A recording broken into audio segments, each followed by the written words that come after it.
Hello friends, monitor academy में आपका स्वागत है। आज की इस वीडियो में पढ़ने वाले हैं हमारा जो अपरेटस एंड इंस्ट्रूमेंट है हेमेटोलॉजी के अंदर, पार्ट नंबर डी। ठीक है, सेल काउंटर। तो सेल काउंटर के अंदर हम इसके बारे में, इसकी डेफिनेशन, इसका इंट्रोडक्शन, इसका प्रिंसिपल, इसके पार्ट्स, इसका फंक्शन, इसकी जो भी एप्लीकेशंस होंगी, तो आज की इस वीडियो में हम सारा इसमें डिस्कस करेंगे। तो फ्रेंड्स, अभी तक हमने अपरेटस एंड इंस्ट्रूमेंट में हम ऑलरेडी 3 अपरेटस के बारे में part A, part B and part C discuss कर चुके हैं प्रीवियस वीडियो में। पार्ट डी में हमारे पास है सेल काउंटर। ठीक है, तो ये हमारे यूनिट सेकंड का पार्ट डी है।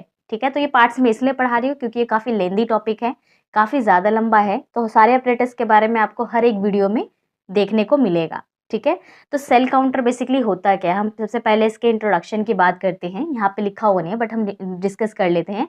बेसिकली जो सेल काउंटर होता है एक लेबोरेटरी इंस्ट्रूमेंट है जो बायोलॉजिकल सैंपल जैसे कि आपका हो गया blood and urine and CSF की फुल फॉर्म होती है सेरिब्रोस्पाइनल फ्लूइड। ठीक है, तो इनमें क्या होता है, जो जाइंट सेल्स होती हैं। ठीक है, तो इनमें क्या होता है फ्रेंड्स, इनमें जो सेल्स होती है उनकी काउंटिंग के लिए बेसिकली हम क्या करते हैं, सेल काउंटर का यूज करते हैं। तो ये डिवाइस मेडिकल डायग्नोसिस, रिसर्च और क्लिनिकल लेबोरेटरीज में काफ़ी इंपॉर्टेंट है। तो स्पेशली जो हेमेटोलॉजी हो गई, जिसमें ब्लड रिलेटेड स्टडी होती है, उसमें हम सेल काउंटर को यूज़ करते हैं। तो ये तो था इसका इंट्रोडक्शन। अब इसकी डेफिनेशन की बात करें तो डेफिनेशन है बेसिकली जो सेल काउंटर है वो लेबोरेटरी इंस्ट्रूमेंट है जो जिसमें हम क्या करते हैं कि काउंट करते हैं नंबर ऑफ सेल्स। तो नंबर ऑफ जो सेल्स होता है हम उसको काउंट करने के लिए क्या यूज़ करते हैं, सेल काउंटर यूज़ करते हैं। फ्रेंड्स, अगर हम इसके प्रिंसिपल की बात करें तो बेसिकली जो सेल काउंटर का प्रिंसिपल होता है ये बेसिक तरीके से सेल की काउंटिंग करते हैं और इनकी जो प्रॉपर्टीज़ एनालाइज करने के ऊपर बेस्ड होती है। ठीक है, तो ये प्रिंसिपल मैनुअल और ऑटोमेटेड सेल काउंटर्स के लिए डिफरेंट हो सकते हैं। तो यहाँ पर जो हमने लिया है बेसिकली 2 टाइप्स के मेन प्रिंसिपल लिए हैं। तो बेसिकली जो फर्स्ट है हमारा electrical independence and then second है ऑप्टिकल स्कैटरिंग। तो जो बेसिकली आप यहाँ पे देख सकते हो, जो इलेक्ट्रिकल इंडिपेंडेंस जिसका प्रिंसिपल है, ये जो काउंटर प्रिंसिपल है, इसके बारे में मैं आपको थोड़ा सा एक्सप्लेन करना चाहती हूँ। तो इस मेथड में एक नैरो अपर्चर होता है जिसमें एक इलेक्ट्रिकल करंट पास हो रहा होता है। ठीक है, जब एक सेल इस अपरेटस से गुजरता है, लाइक एक अपरेटस है, ठीक है, जब आप पास कराते हो सेल को इस अपरेटस से, तो यहाँ पर क्या होता है कि तो यहाँ पे जो करंट का रेसिस्टेंस है वो बढ़ता है क्योंकि सेल नॉन कंडक्टिव होते हैं। ओके, अगर सेल नॉन कंडक्टिव होंगे तो क्या होगा, यहाँ पे करंट का जो रेसिस्टेंट है वो बढ़ जाएगा। तो हर एक रेसिस्टेंट चेंज एक सेल को रिप्रेजेंट करता है और इससे टोटल जो सेल काउंट है उससे क्या आता है, साइज मेजर किया जाता है। तो यहाँ पर क्या है कि जो इलेक्ट्रिकल इंडिपेंडेंस है ये कुछ इस तरीके से काम करते हैं।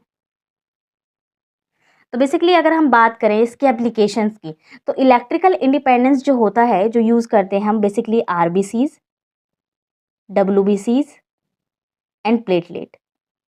तो इन तीनों को हम बेसिकली काउंट करने के लिए हम इसको यूज़ करते हैं।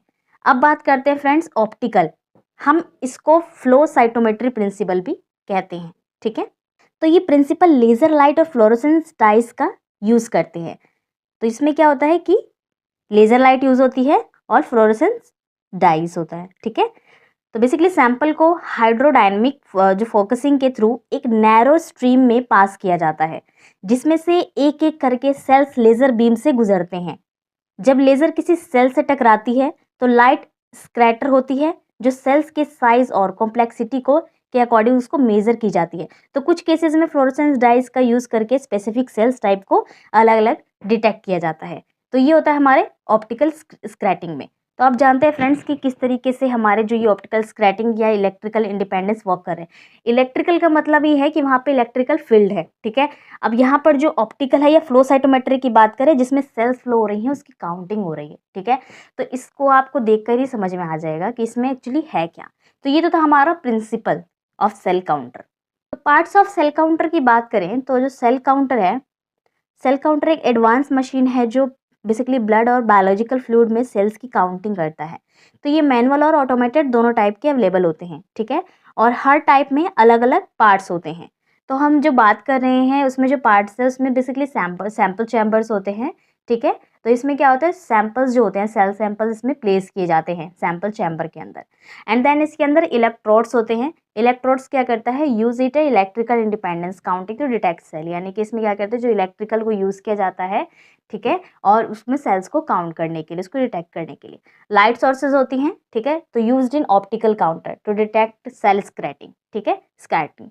तो एंड फोटोमीटर की बात करें तो detect light scattering in optical. तो फ्रेंड्स अगर हम फोटोमीटर की बात करें तो detect light scattering in optical counters. So and then sheath flow system. Sheath flow system क्या होता है, aligns cells to detect the optical counter, ठीक है। तो इसमें क्या करते हैं, अलायंस सेल्स जो होती है उसमें डिटेक्ट किया जाता है ऑप्टिकल काउंटर के अंदर। डिस्प्ले और इंटरफेस क्या करता है, शो करता है रिजल्ट को, ठीक है। जो भी सेल्स काउंटिंग हुई है, जो भी इंटरफेस हुआ है, वो सारा का सारा क्या है कि इसके अंदर डिस्प्ले होता है, जो आप इजिली देख सकते हो। तो फ्रेंड्स जो सेल काउंटर है उसका फंक्शन क्या है, तो सेल काउंटर बेसिकली एक मेडिकल लेबोरेटरी इंस्ट्रूमेंट है जो biological sample like blood, cerebral fluid, urine, जो में सेल्स जो काउंटिंग होती है उसको एनालाइज करता है। ये मैनुअल और ऑटोमेटेड दोनों के थ्रू फास्ट और एक्यूरेट रिजल्ट प्रोवाइड करता है, ठीक है। तो ये इसका एक बेसिक फंक्शन होता है। तो बेसिकली जो इसमें जो सेल काउंटर्स होते हैं वो आपने पढ़ा है कि ऑटोमेटेड भी होते हैं और मैनुअल भी होते हैं, ठीक है। तो जो बेसिकली सेल काउंटर है ये इस जो क्वांटिटी ऑफ सेल है वो मेजर करता है। आप इसको रिसर्च पर्पस यानी कि बायोटेक्नोलॉजी में भी ले सकते हैं, मेडिकल डायग्नोसिस में इसको यूज़ कर सकते हैं। तो ये इसका एक बेसिक फंक्शन है, ठीक है। वर्क ऑफ सेल काउंटर की बात करें, यहाँ पर जो है आपको वर्किंग ऑफ सेल काउंटर के क्या है कि स्टेप्स दिखेंगे, ठीक है। तो इसमें जो सेल काउंटर है जैसा कि हमने पढ़ा कि ये एक मेडिकल लेबोरेटरी इंस्ट्रूमेंट है जो ब्लड और बायोलॉजिकल जो सैंपल्स होते हैं उनमें सेल की काउंटिंग और एनालिसिस करता है। तो बेसिकली ये मैनुअल और ऑटोमेटेड दोनों टाइप्स के अवेलेबल होते हैं और दोनों का वर्किंग प्रोसेस अलग अलग होता है, ठीक है। तो जो मैनुअल सेल काउंटर है उसकी अगर हम वर्किंग की बात करें तो मैनुअल सेल काउंटर बेसिकली होमोसाइटोमीटर या माइक्रोस्कोप का यूज करते हैं, ठीक है। होमोसाइटोमीटर या फिर आप माइक्रोस्कोप का यूज कर सकते हो, ठीक है। माइक्रोस्कोप तो ये आता है आपका मैनुअल में, ठीक है। अगर हम मैनुअल की स्टेप बाय स्टेप वर्किंग देखें तो इसमें क्या होगा, सबसे पहले हम करेंगे सैंपल प्रिपरेशन। तो सैंपल प्रिपरेशन में क्या होता है कि जो ब्लड है या फ्लूइड है, सैंपल को एक डाइल्यूटिंग रिएजेंट के साथ मिक्स किया जाता है, ठीक है, ताकि सेल्स इवेनली डिस्टर्ब हो सके, ठीक है। एंड देन क्या होता है, जो हेमोसाइटोमीटर में सैंपल को डाला जाता है। तो सैंपल को हेमोसाइटोमीटर में बेसिकली ग्रिड चैम्बर में प्लेस किया जाता है। कवर स्लिप लगाकर बेसिकली इंश्योर किया जाता है कि सैंपल इवेनली स्प्रेड हो, ठीक है। माइक्रोस्कोप के थ्रू आप क्या करते हैं, सेल्स की काउंटिंग करते हैं। तो माइक्रोस्कोप के अंदर ग्रिड बॉक्सेस में सेल्स काउंट किए जाते हैं। उसमें जो बॉक्सेस होती हैं उसमें सिर्फ सेल्स काउंट होते हैं, ठीक है। तो स्पेसिफिक स्क्वायर का काउंट निकालकर टोटल काउंट के कंसंट्रेशन को कैलकुलेट किया जाता है। तो बेसिकली फ्रेंड्स ये होता है हमारा मैनुअल, ठीक है। तो मैनुअल में बेसिकली काफ़ी ज़्यादा वर्कआउट हो जाता है क्योंकि इसमें क्या होता है कि आप पहले स्लाइड प्रिपेयर करते हो, ठीक है, उसके बाद उसको रिएजेंट से मिक्स करते हो एंड देन उसको क्या करते हो, आप स्लाइडिंग बनाते हो एंड देन फोकस करते हो, फिर काउंटिंग करते हो, मल्टीपल्स काम होता है, ठीक है। एंड देन हम अगर ऑटोमेटेड सेल वर्किंग की बात करें, सेल काउंटिंग की बात करें, तो ऑटोमेटेड सेल काउंटर के अंदर इलेक्ट्रिकल ऑप्टिकल टेक्निक्स का यूज़ करते हैं, जैसे कि मैंने आपको पहले बताया। ये फास्ट और एक्यूरेट सेल काउंटिंग करते हैं, ठीक है। तो मैनुअल में ये हो सकता है कि मैनुअल में आपसे थोड़ी गड़बड़ हो सकती है। मैनुअल में क्या होगा कि अगर आप काउंटिंग कर रहे हो उसके बीच में कुछ कैलकुलेशंस गलत हो गई, ठीक है। माइक्रोस्कोप में आप ऑब्जर्व कर रहे हो, क्या पता कुछ सेल्स आपको दिख ना रही हो, ये भी हो सकता है। तो मतलब कुछ ना कुछ फैक्टर्स आपको इफेक्ट कर सकते हैं मैनुअल में। अगर हम बात करते हैं ऑटोमेटेड की, तो ऑटोमेटेड में क्या होगा कि उसमें क्या है कि बिल्कुल ही फास्ट आपको रिजल्ट आएगा और एक्यूरेट आएगा, ठीक है। अब हम अगर स्टेप बाय स्टेप उसकी बात करें ऑटोमेटेड की, तो बेसिकली सैंपल लोडिंग का काम होता है सबसे पहले। तो ब्लड या फ्लूइड का जो सैंपल होता है टेस्ट ट्यूब में रखते हैं, ठीक है। सेल काउंटर मशीन में बेसिकली उसको इंसर्ट किया जाता है और मशीन ऑटोमेटिकली क्या होता है, सैंपल को इंसर्ट कर लेती है। इंसर्ट इन अ सेंस कि आपने देखा होगा जो सेल काउंटर होता है, जब आप CBC complete blood count process करते हैं तो उसकी जो मशीन होती है, सो आपको ना वो वायल में सिर्फ ब्लड कलेक्ट करना होता है और उसको रखना होता है होल्ड करके। बटन प्रेस करोगे तो वो ब्लड सैंपल जो है अपने आप सक कर लेता है, ठीक है। फिर आता है हमारा इसके अंदर ऑटोमेटेड के अंदर डायल्यूटिंग मिक्सिंग। तो बेसिकली सैंपल रिएजेंट के साथ मिक्स करके प्रॉपर डाइल्यूशन किया जाता है।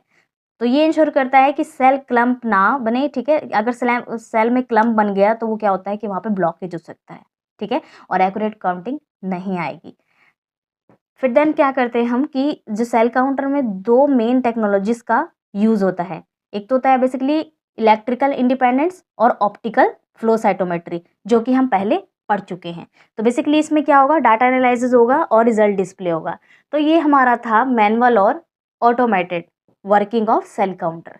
तो आई होप कि आप जो है अपने नोट्स जब प्रिपेयर करेंगे तो ऑटोमेटेड और मैनुअल को अलग-अलग डिटेक्ट करेंगे। मैंने जो है सिर्फ वर्किंग लिखा है सेल काउंटर का, लेकिन आपको बता दिया है कि जो ऑटोमेटेड और मैनुअल जो है वो दोनों अलग-अलग प्रोसेस होते हैं, ठीक है? लेकिन मैंने जो यहाँ प्रोसेस बताया है, ये मैंने बताया है सिर्फ जो सेल काउंट की प्रोसेस होती है, नॉर्मल प्रोसेस लिखा है, ठीक है? आप अपने नोट्स में इसको और ज़्यादा ओपनली लिख सकते हैं। तो फ्रेंड्स अब हमारा आता है सबसे लास्ट, जो इसका सेल काउंटर का जो सबसे लास्ट टॉपिक है वो है हमारा मेंटेनेंस।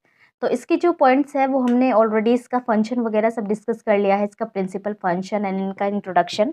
तो अब हमारा लास्ट बचा है इसका मेंटेनेंस। तो इसका मेंटेनेंस हम किस तरीके से कर सकते हैं, तो यहाँ पर हमने 4 पॉइंट्स लिखे हुए हैं।